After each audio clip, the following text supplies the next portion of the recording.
you ever have an interest in art? Oh yes, yes. I would always, even when I was a child, a younger child, I liked to draw and to color and do it make it all up myself, not look at something else. Okay. So I've just kept on like that. And I wanted to make something out of material like a quilt. I just go ahead and do it. What was your hobby? Well, because I'm a girl, or was a girl, my hobby was playing with paper dolls and rag dolls and making clothes for the paper dolls and the rag dolls. And if I had a good friend that liked to do the same thing, we would really have a good time working together. Okay. How about the hobby when you were a teenager? Let me think. That's a long time ago.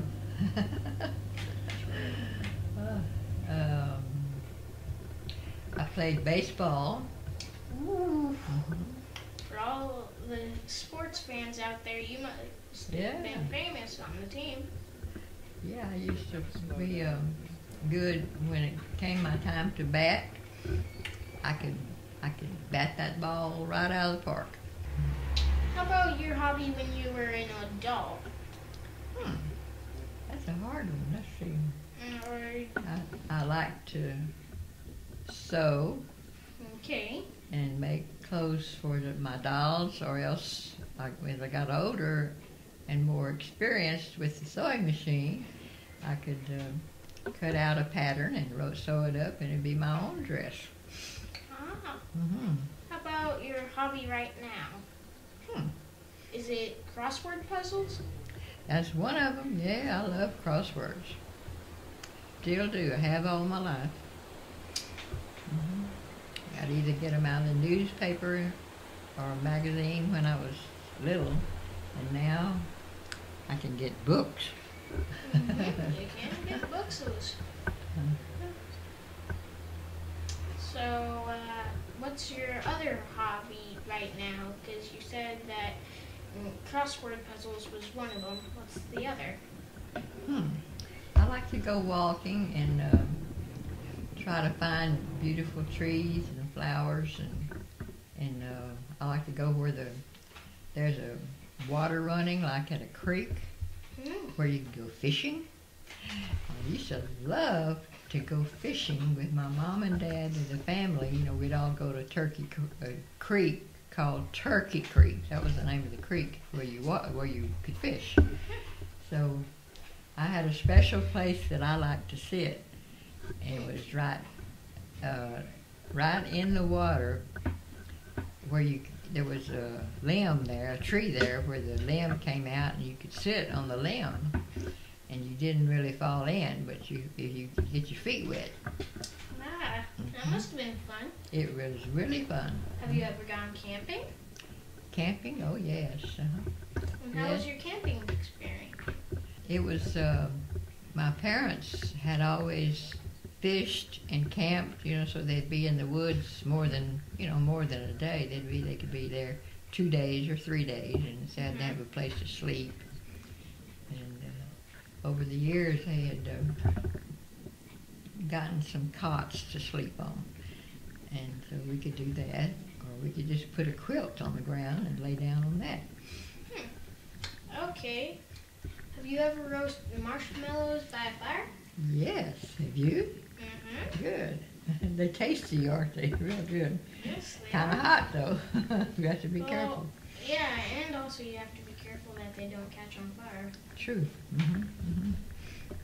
Have you ever watched the television? Well, I used to watch baseball because I used to play baseball. So you had to stretch. So, yeah, I did. I knew what needed to happen, and I could tell when somebody had done the wrong thing, and I'd jump them down when somebody got a home run. Were there any fancy dresses when you were a kid that you wanted? Oh, all girls want to be dressed pretty. And when you're still going to school, like when you go to high school and you're going to go dancing, your mama makes you a real pretty dress. How was your prom experience? Well, because my brother, Jack, was just 2 years older than me, and he could dance really nice. So he taught me how to dance, and whenever we'd go visit relatives in Louisiana, they'd always say, "You gonna dance for us?" So we'd say, "Yeah," and we had a little dance made up, and we'd just dance away. So you danced the hours away. Dance the hours away. Mm-hmm. Have you broken any bones or anything? You can't. Yeah, I broke my wrist bone, that's right. Mm-hmm. This wrist. I was walking on the sidewalk across the road, on the highway sidewalk. Yeah, that happened. And my foot, a toe of my shoe got caught in a piece of concrete that was broken right there, and it tripped me and threw me forward. Mm-hmm. And I got, hurt pretty bad, but I got well. Have you ever played in the snow? Well, because I had my brother was just 2 years older than me, and we had other friends, and so we would just get together and we made a big old snowman. How big? Well, bigger than you. Mm.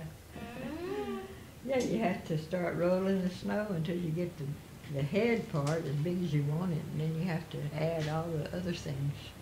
Okay. Mm-hmm. Usually they make the bottom, then they make another one for the middle, and then the head. That's probably the way we did it. Is that the way you did it? Mm-hmm. Yeah, that's the way you should do it. Mm-hmm. I'm sure that's what we did. And Because then we'd get the camera and we'd take a picture of it. did you ever have a garden? Yes. My mom and dad always had a garden. Wherever we lived, they had a garden because that's the way they grew up. And people in that time that couldn't afford to go to the grocery store because it would cost extra money. So if you lived in an area where you had some dirt that you could tear up with a shovel and a rake and a hoe and make rows of dirt, Mm-hmm. and then you'd get your seeds at the feed store. You could buy packages of vegetable seeds or whatever. Yeah, you can still do that. Yes. But and if you didn't, if you lived where my parents lived and they didn't have a store for that, but they had to save seeds every year and reuse the package every year, and they'd get their seeds from the things that they had grown the year before. It was very, very hard work for people to have to grow their own vegetables, but they learned to do it because that's the only way they could get extra food. And they didn't have enough money to go somewhere and buy it all. But if you have your own garden at the same place where your house is, you already have your own food. You can get together with your family and do what they call canning. So they wash the vegetables that they had, it was corn or beans or whatever, and then cook it on the stove in some water, and put it in a glass jar and put a top on it, and then it would be good in there. It wouldn't get bad. You could keep it and just eat it when you needed to eat it.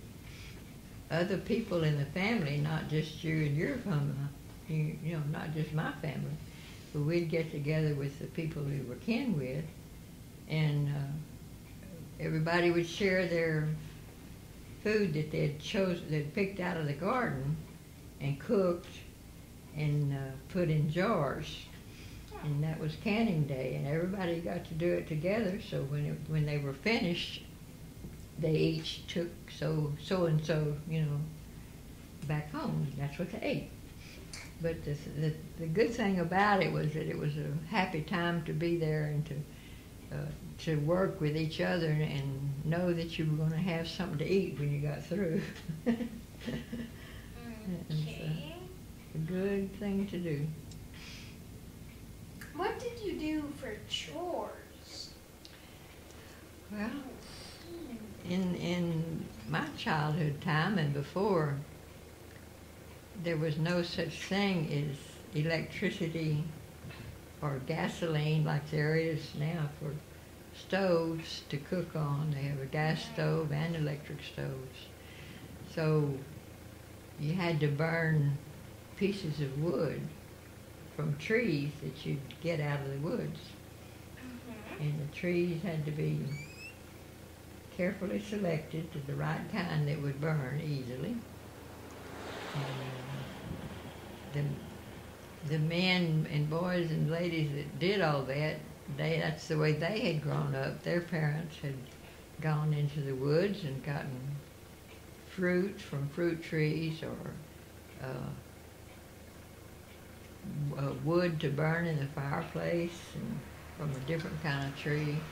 It was just a lot of work, but everybody knew that they would have something to eat when they got through, so it would encourage them to be willing to work so hard. How much do you think that it has changed from back then to now? I don't remember if we had to. I know I had, when I was a little girl, if you could get juicy fruit gum. No, I think the juicy fruit gum came in a little package with a yellow wrapping on it. And it had about 4 or 5 strips inside that separated, and it gave you that much gum. You had 5 pieces of gum in one package. And when I was a little girl, my daddy didn't have $1.50 to spend on gum. If he had any money at all, he spent it on something to eat for everybody. My mom and dad, and I did too, we made a lot of our clothes that we wore. Like we'd make dresses for the moms and girls and babies, and make shirts and pants for the guys and the boys. But so you had to buy the material and the things that you had to, like a man had to have a belt, a leather belt to wear to hold up his pants. You had to buy that. You could go to the store and buy the belt already as long or as short as you wanted to, and you had to pay money for it. What was your house made of, and how sturdy was it? Well, the first one I ever lived in was wood. Okay. And the men that made it had to go into the forest and find oak trees usually, and chop them down and bring them to the house and cut the roots off and make boards out of the tree. And that's the way people got something to make a house out of, so they wouldn't get rained on. When I was growing up, you had to do a lot of things that now you don't have to do. Okay. We didn't have a car. We had a wagon wagon. with horses. Yeah, and big round wheels on 4 of them around, and you didn't have to buy gas at the station because it didn't run on gas. When I was a little girl growing up, everybody made their own farms and treated their own animals, or cows that they milked and chickens that they fed and defeathered and choked their neck and cut them up and fry them in them. Fried chicken was so good. Fried chicken. Mm-hmm. Did they have Kentucky Fried Well, if you lived in Kentucky, it was Kentucky. But if you lived in Louisiana, it wasn't Kentucky. Did they have bricks to build houses out of? Yeah, when I was a little girl, you could get brick. Hmm. But I don't think my mom and dad could get it. They had to cut down a tree and saw the tree into, pieces like this, but they were wood. Did you ever have the rooster wake you up? Oh, sure. Did it wake you up every day? Well, there was usually more than one rooster in people's yards because that's what they had. They had hens and roosters, correct? They had roosters that would wake you up every morning. So you didn't need an alarm clock? Nope, didn't need a alarm clock. Did you have a barn to store your animals? If you had any besides chickens and roosters? Yeah, you had to have a barn if you lived on a farm and had to have cows so you could milk the cows and get milk. You had to have horses and feed them so you could have something to ride on because you didn't have a car. And you'd have to have, people would build wagons out of trees. They had to do everything that they had to make it. So you had to find trees that were ready to cut down and saw with a handsaw into boards. And you could make furniture out of that or a wagon. And you'd have to build the wheels out of wood too because you didn't have anything like we have today to make a wheel out of it. We didn't have rubber or tires. Would you ever just climb an apple tree and just lay up there and eat apples? I've always loved to climb trees. And so I would climb up there and get an apple and go back down and eat it, whatever it was. What did you do for a job? Now, I remember what my brother got. Get work for people and get enough money to buy a bicycle so he could ride the bicycle and deliver the papers. And I would sit on the back, on that little level part over the back wheel, and he would be on the seat part where the pedals are and the handlebars, and I'd be behind him. So then we'd have the bags of newspapers across there, and we could reach in and get the bag, reach in and get the paper and throw it at that house. And if they already paid to get it, they had to pay first. Oh, okay. So they had to pay for a prescription to have. That's right, a prescription. And then once the prescription expires, they have to buy it again? Yeah. What kind of news was in it? Well, wherever you lived, that's the kind of news that people wanted to read about was what they were going to be involved in. I know, but what kind of happened?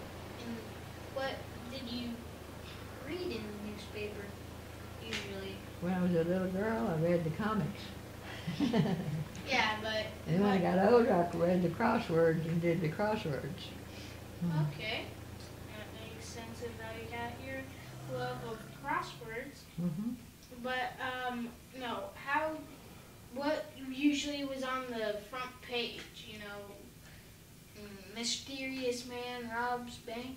What was the front title page? The front page was always, that's where the most important news of the day or the day before was on the front page. Exactly. And if it was a time when the different countries was having wars against each other, that's what they had on the front page. And if they discovered something really good, like a new oil well, that would be on the front page. An oil well is where you get oil out of the ground, but it has to come up out of the ground before you know it's there. So that was called a gusher. So if there was any oil flowing underground that you couldn't even see, but when it, because of the weather or the whatever, it was time for it to burst out of the ground. And when it burst out of the ground, the people that could take care of it and make it come out the way it should, and we could use it for oil, they would go and take care of that and build a derrick to for it to go gush up, gush and be collected and used however they wanted to use it. What did you use oil for? It was used to make gasoline, and you had to have oil to use in the motor on a car. Whew. How about oil lamps? Did you have them? Oil lamps, yes. Yeah, I remember that very well. When I was a little kid, my parents, they didn't have electricity.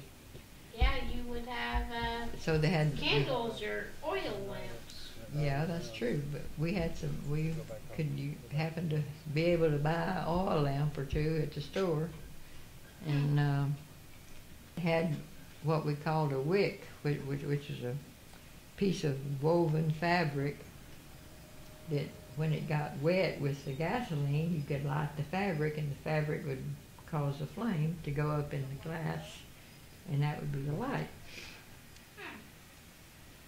Sounds very interesting. Mm-hmm. It was very interesting. And if you had to get up at night for some reason and everybody had already gone to bed, you had to, if you wanted to see where you were going, you'd have to carry the lamp around in front of you. Have you been recording all this? Yes. Oh my gosh. We've been recording it in this. Mm-hmm. That way people in the future will know of you. Oh. And also, you'll remember of you with it. Okay, thank you. I think that's probably a good idea. I just didn't realize it at first. Did you go to church when you were little? Yeah, I've been to church all my life, even when I was a little girl, and then old enough to go to school, and graduated, and whatever. Went to the Baptist church. That church actually is still standing. Hmm? They actually still use that church. The Baptist church? It still exists in Houston. Oh. It's still up, and people are actually going to it a lot. People. And people got married there? I don't know. Yeah, I don't know the news. I did. That's where I got married. Oh, you did? Yeah. And your future husband would stand in front with the preacher, and behind that would be the choir, that the people that would sing. That would be their place. Mm-hmm. And so then when it came time for you to go meet your future husband, who was waiting for you up there, you would be standing at the back entrance of the church with your father. And when it came time for you to go up to meet your future husband, the music would play that, and you would know it was time for you and your dad to start walking. So my dad would take my arm, and we'd walk up the middle aisle while they played music, and they made, "Here comes the bride." I forgot the letter. All dressed in white. Could be, yeah. Anyway, that's what happened when I got married. I walked up the middle of the aisle, and stood there because my future husband was waiting for me. Unless you said no. Well, if I was going to say no, I wouldn't have been in there. I think I had better sense to not go at all. Then they'd still be waiting for you. They'd be waiting for you all day. I think they'd be starved to death by now. Exactly. But I'll tell you a little true thing that happened when I was getting married. What? Do you know my brother, Jack? Yes. He was standing at the back of the church with me, waiting for me to, waiting for us to go da-da-da-da, go up the aisle. And he says, "Don't do this. I don't want you to get married to him." He had somebody else he wanted me to marry. So, but I had already made all those plans and said that I would do, and I wasn't, and the people were there and everything, and I just couldn't walk away. So I got married.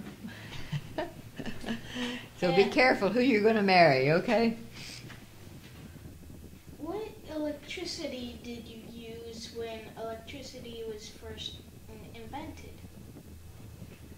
Well, when it was first invented, that I was aware of,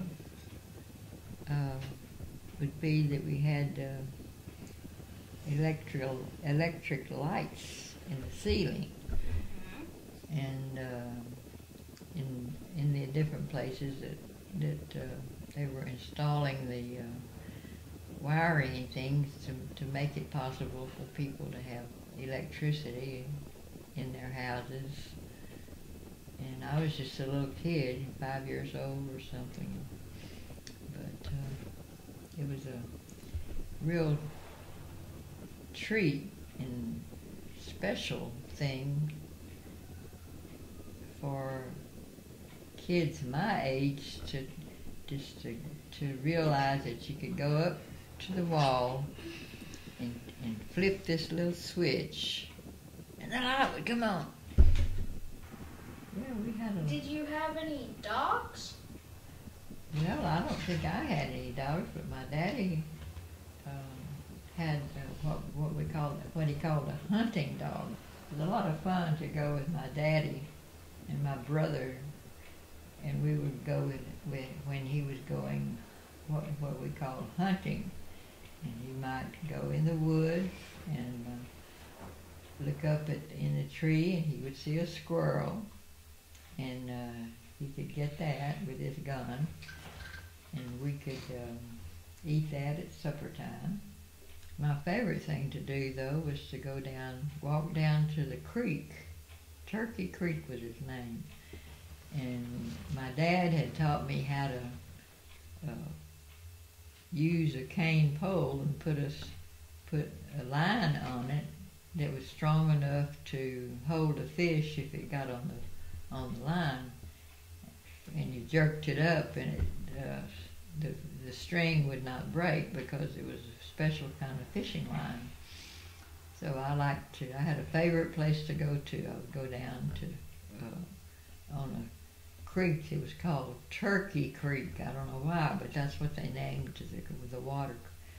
So I would go down there with my cane pole, which was the cane came from sugar cane that had been planted in the garden, and when it got through bearing the sugar plum, then it would eventually dry up, the wood would dry up, and in that condition you could take it and use it to catch fish with, because you would put a line around it, a strong line around the pole, and at the end of it, which was the smallest end and the most flexible, you would have the string would be there and wrap, and then it would be, after you put the length of string that it would take to go down into the water, like maybe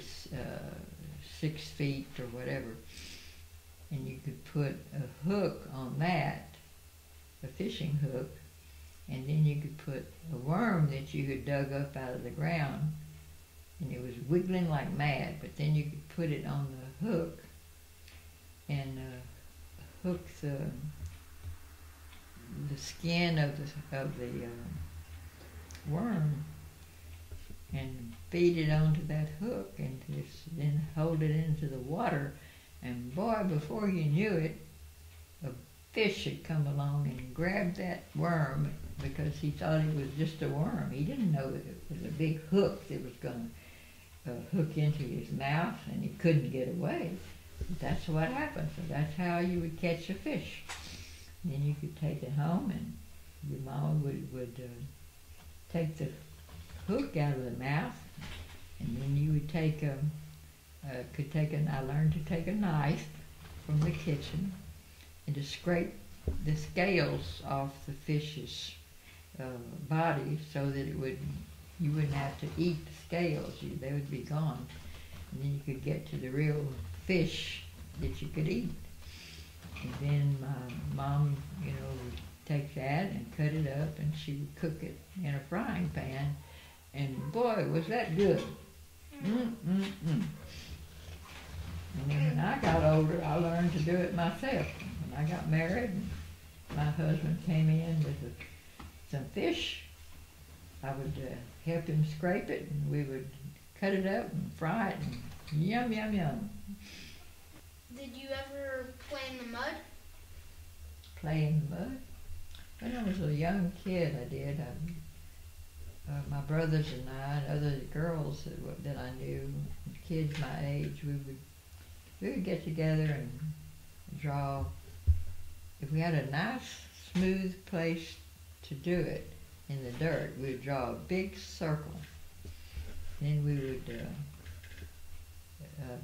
jump into it, and where we would land, that would be our spot. And so we'd put something there to everybody would know that that's my spot right there.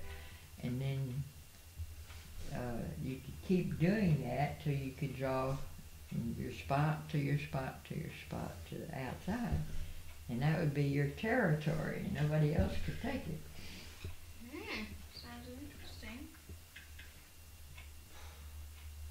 Was there anything that you really wanted in Texas but you didn't get? Not that I can remember. I was the youngest child, and my brother was the next oldest to me. And he took care of me like you wouldn't believe. He wouldn't let anybody knock me down or step on me or fight me or anything. Sounds like a nice brother. I had a nice brother. Oh, it's 12 o'clock. I'm hungry. Okay, I get your points. You are hungry. You're ready for lunch, and don't have any more questions to ask you. Okay. So I guess we're done here. Thanks what? That we're done. Oh, okay. Thank you, Grandma Wanda.